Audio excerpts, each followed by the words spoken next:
The mapmaker took Honorin's hand, though she hadn't offered it. He smelled of salt and rich, sweet pipe tobacco, and his skin was rough and dry and far too warm, as if he were running a dangerous fever. On the back of his hand was a faded blue mark, a star with 8 points of different length. "It's a pleasure to make your acquaintance," Honorine mumbled as the mapmaker grabbed her little hand. His eyes seemed to brighten to a lighter shade, lifting from deep navy to a kind of sapphire. Honorine had never seen eyes shift in color like that. The intensity of his stare made her even more uncomfortable. She looked away down to his hand and saw that the blue star seemed to glow, sending an unsettling sensation through her fingers. Her hands felt as if it were growing numb to the point of being painful. Until she pulled it sharply away, the mark disappeared under his thumb. "Remarkable," he whispered. "You see, Australia? I knew there was something else here. Nautilus wouldn't come all this way just for a boat." Australia's black wings bristled. Honorine flinched at the mention of a boat. The mapmaker's unnerving stare remained on her. "Honorine, you seem frightened," he said, and his eyes went very soft, lifting from sapphire to a near sky blue. "It isn't us you need to fear. We've come to help." "We really must hurry this along," Australia said, with another irritated rustle of her feathers. "They know we are here. We shouldn't be away from the ship much longer." "I know," the mapmaker said curtly, "but some things must be done properly without a hurry. This dog doesn't even know who we are, and with all she's seen tonight, I don't blame her for being frightened out of her skull." The mapmaker finally looked away from her, and the moment his gaze broke from Honorine's, she realized she was not afraid of him, excited and a bit anxious, but the pure terror she had felt at first sight of the mapmaker had washed away, replaced by a hungry kind of curiosity. "Honorine," the mapmaker said again, "my apologies for omitting the proper introductions. I believe you have already met Australia." He gestured to the winged girl. "Our other winged friend here is Corvus." He nodded to the crow. "And then, of course, Lux." He rested his hand on the wolf's shoulder. "Pleased to meet you," said the wolf. "He talks?" Honorine asked. She leaned towards him in amazement. "Yes, and he bites," the mapmaker said. Honorine recoiled and tucked her hands behind her back. The wolf narrowed his eyes at the mapmaker. "I would never dream of biting you," Lux said, looking back at Honorine with yellow eyes and were not at all reassuring. "You are the modern," Honorine said. "Lord Vidalia wrote about you in his journal." "Yes, we are. You are a rather bright girl," the mapmaker said, "and the journal, I suspect, is the very one Nautilus has come all this way to pretend to find." "Who is Nautilus?" Honorine asked. "We've been away from the ship for far too long now," Australia warned. The mapmaker nodded and waved a hand at her. "The intruders he saw in the house worked for Nautilus as part of his extradition department, let's say. The one called Sultan is the head gunner on a steamship known as the Gaslight, which is right now lurking in the sea just a few miles offshore. His companion Bloom is also known as the Black Rat of Normandy and the Scourge of the North Atlantic. In his day he was a beast of a pirate, more feared than Blackbeard or William Kite. Between the pair of them, They have raided 100 ports, slaughtered 1,000 men, and taken 10 times as much in plan, much in plunder, leaving a wake of chaos and destruction. They have never failed to obtain a treasure they were tasked to find. They have never given up on a bounty, never let a man go free when they had a chance to claim his life. And now they are searching with their guns and shackles and knives for you. Me, honoring script, through, though she wasn't sure the word that had made it out of her throat. The fear of that left that had left her just a moment ago flooded back.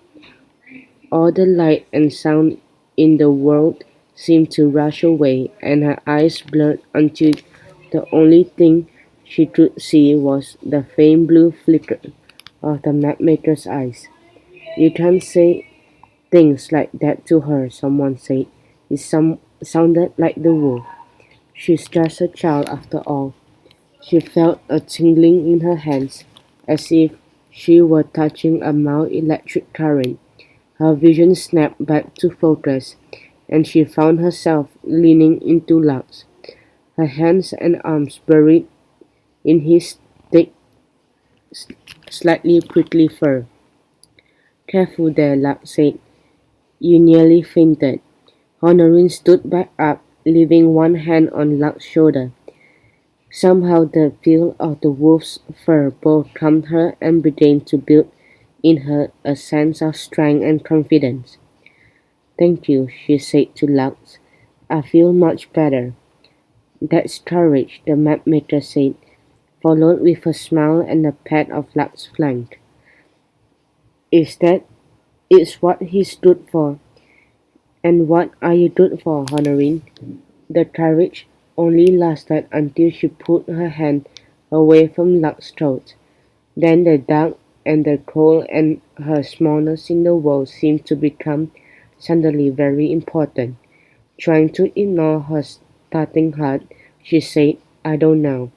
"Well, they do," the mapmaker said, pointing up toward the house while looking intensely at Honorine. "What would they want with me?"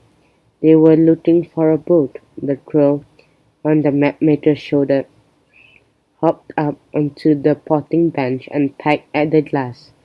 "Yes, yes, I'm going as fast as I can, Covers," the mapmaker said testily. "Our apologies, Miss Honorine. A smart young thing like yourself is very right to be suspicious. However, we are in a bit of a tight spot at the moment, so I must be embarrassingly blunt, I'm afraid. I don't know exactly why, but those men are hunting us. But I believe that before the night is through, they will be hunting you as well, and you won't be much of a challenge for them. I would like to propose that instead of being captured by the likes of Southern and Bloom, you consider joining up with us instead." Honorine blinked and furrowed her brow. "You want me to come with you?" she asked. "It's either us or them," Estrella said, nodding towards the house, and a man armed with rifles and knives wandering the gardens. "What if I don't like either of the choices?" Honorine asked, looking from Estrella to Lux to the mapmaker. "You broke into Lady Vidalia's house and tried to burn Lord Vidalia's journal. What else did you take? Are you thieves?" The mapmaker brightened at this. "I always thought I made a rather dashing thief," he said, "but no. We are not here to take anything that doesn't belong to us already." "That book wasn't yours," Honorine said. "It belonged to Lord Vidalia, and I think you tried to destroy it." She motioned to Australia. "I saw your feathers near the fireplace." Australia turned toward Honorine, her eyes blazing, and looked as if what she was about to say something a little more than harsh. But the mapmaker stopped her with a wave of his hand. And what about the information inside? He asked, Honorin. If Lord Vidalia wrote something down that could harm us, have we no right to protect ourselves? We can't let that information fall into the hands of someone who would use it against us, can we? But there wasn't anything dangerous in it, Honorin said at the same moment she realized that might not be entirely true. Was there? Could I have a look at it? The mapmaker asked. It's in your portrait right now, this moment, isn't it? Honorin hesitated. Lord Vidalia did not trust his mapmaker, but then his journal had been written many years ago. Perhaps he had been mistaken or he hadn't had all the information. The mapmaker had not threatened her or harmed her in any way. He had in fact offered to help her. She pulled out the little journal and placed it in his hand. Thank you, he said, his eyes a calming shade of ocean blue as he flipped through the book. Log notes, some rather nice illustration, diagrams of machinery, but not the information that Nautilus is really looking for. Who? Honorin asked. You keep saying that name. Who is he? The captain of the Gaslight Nautilus Elephant, answered Australia, the worst of the lot. We've been observing him, Luck said, keeping track of where he travels, trying to find a way to stop him from coming after us.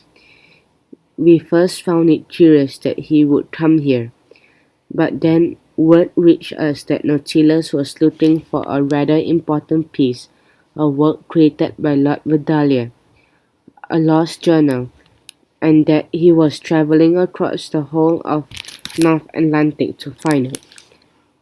Well, I didn't believe it, the mapmaker said. Not entirely. I was certain that there must be something else here, something even more important for Nautilus to go to all that trouble.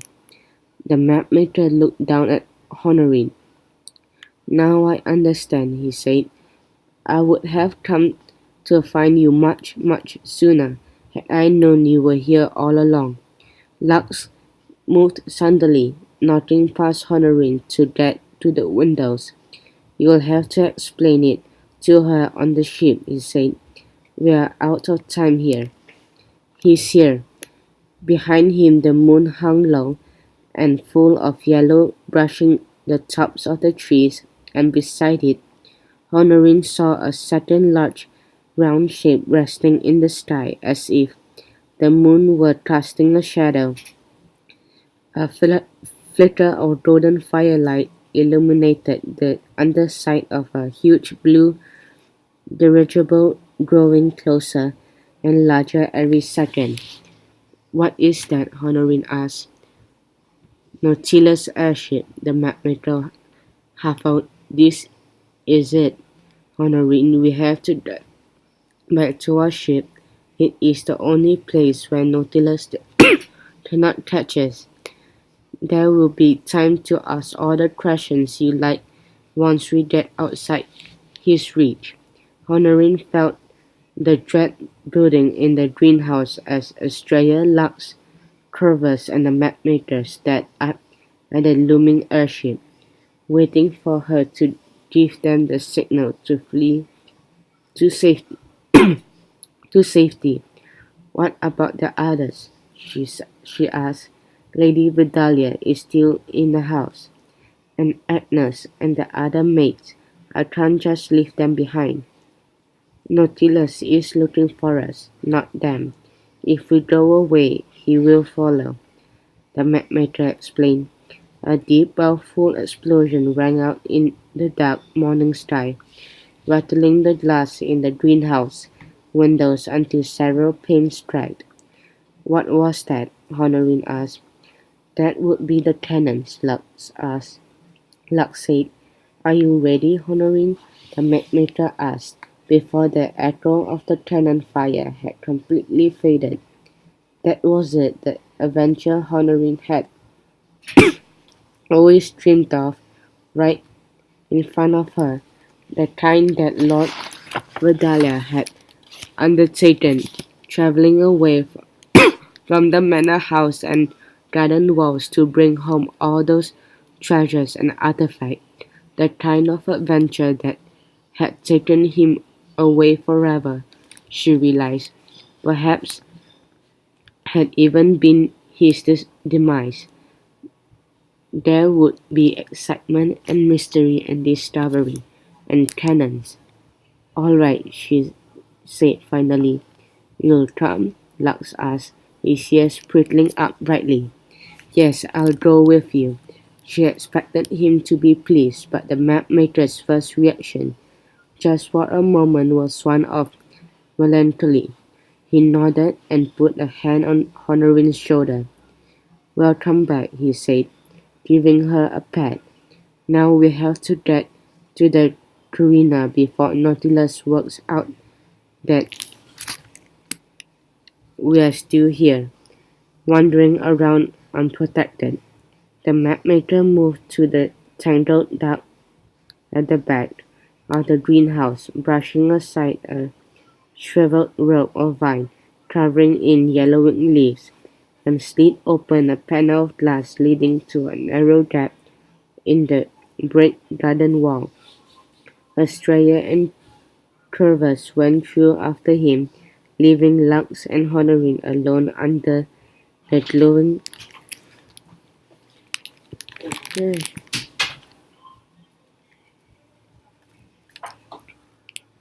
under the glowing almond stones and dead palm fronds. No, she went for a run.